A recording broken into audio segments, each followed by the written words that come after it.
Here are 20 intriguing facts that you probably didn't even know of. Did you know that if your RC personal vehicle gets impounded by the police, you can actually bring it out yourself by using the RC control menu and bringing it out through the gates? I'm pretty sure you don't even have to pay money either, so you can get it entirely for free.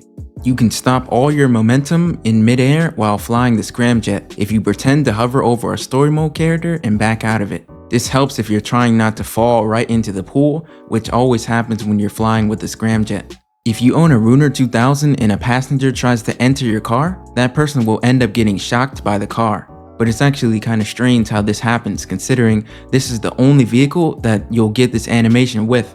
If you own a salvage yard and start the podium robbery mission and then complete the prep called LSDS Disguises, you'll be able to drive this invincible, unbreakable truck. You can literally use an orbital cannon and you still wouldn't die. As you can see in the gameplay, we're using a grenade launcher and shot it probably around 20 times and the vehicle still hasn't blown up, meaning this vehicle is completely invincible. If you have a jerry can in your inventory and you pour a little bit on the ground and then you use the exhaust on your car by holding the accelerator and the right bumper, you'll be able to trigger a fire on the ground. Even though this essentially doesn't have any purpose in GTA Online, now you know an extra thing or two.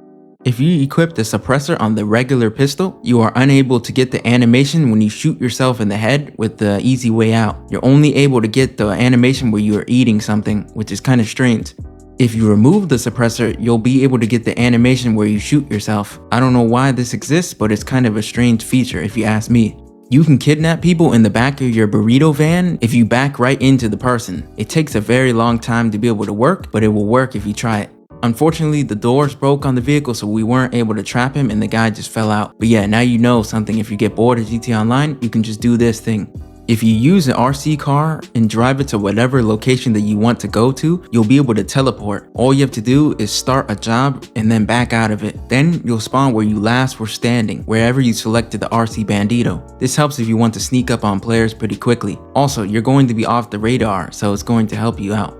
If you are a CEO and start the fully loaded Ruiner mission, you won't be able to get locked on by any players in the whole entire game. As you can see, this Oppressor Mark II cannot lock on to us. It also can take 27 homing missiles if someone somehow finds a way to shoot you, but I highly doubt anyone will have precise aim enough to be able to shoot you 27 times with the homing launcher with no tracking enabled. You can actually kill players who are in passive mode. All you have to do is get a super fast car and jump out of it at the last second. Then if you get lucky and hit them, they're gonna end up dying. As you can see, it works because it says the passive mode now is ending since I killed a player earlier. For some odd reason, on the construction building at the top that hasn't been completed in 20 years, if you are aiming on foot and trying to walk through these red pillars, you can't go right through them for some reason. But if you hop on your Oppressor Mark II and try to go through them, for some reason you'll be able to collide right through them. They must have forgot to enable collision for these items. If you have a location marked on your map and you drive through the Fort Zancudo tunnel, for some odd reason, the waypoint will disappear for a little bit until you exit the tunnel. Not sure why this happens, but maybe since the service is cut off? I don't know, probably not. You can actually damage someone with your easy way out bullet. It's very hard to do, but if you get lucky, you can actually shoot them and it does damage. Not sure why you want to do this, but now you know a little extra feature. If you walk inside of a bush while you're out of sight of the police, you won't be detected by them for a little bit, which means it'll be harder for the cops to spot you. If you take a tank and use the railgun's cannon to flip it over with the telephone pole, sometimes you're able to fly in the air for a little bit. It's kind of difficult to do, but once you get it, you'll be able to fly up in the sky and you may be able to trick shot someone. For some reason, if you go to the Epsilon building, you can still hear the music that you would hear in story mode if you walk up to this garage.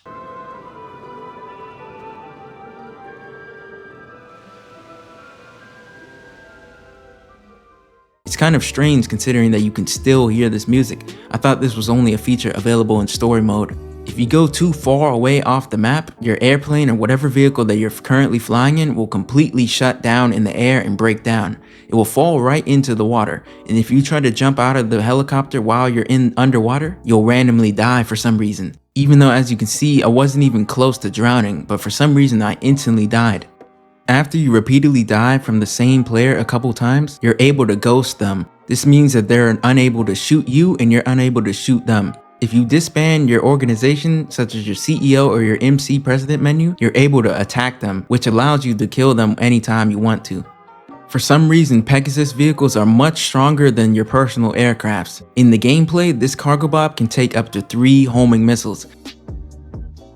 But if you use your personal aircraft, which you store inside of your hangar, it only takes 1 missile, so it blows up immediately. This is a huge difference in armor compared to the personal aircraft. Right when you die, if you open up your PlayStation or Microsoft store, or if you're on PC, whatever your in-game store is, and stay on that screen, you'll stay in the same exact place for the whole entire duration until you back out of this. This helps if an enemy keeps trying to kill you and you don't want them to find where you are. You're able to just stay hidden forever. This is what it looks like if you stay on the screen the whole entire time. Consider checking out this video on your screen. Maybe you'll learn a thing or two.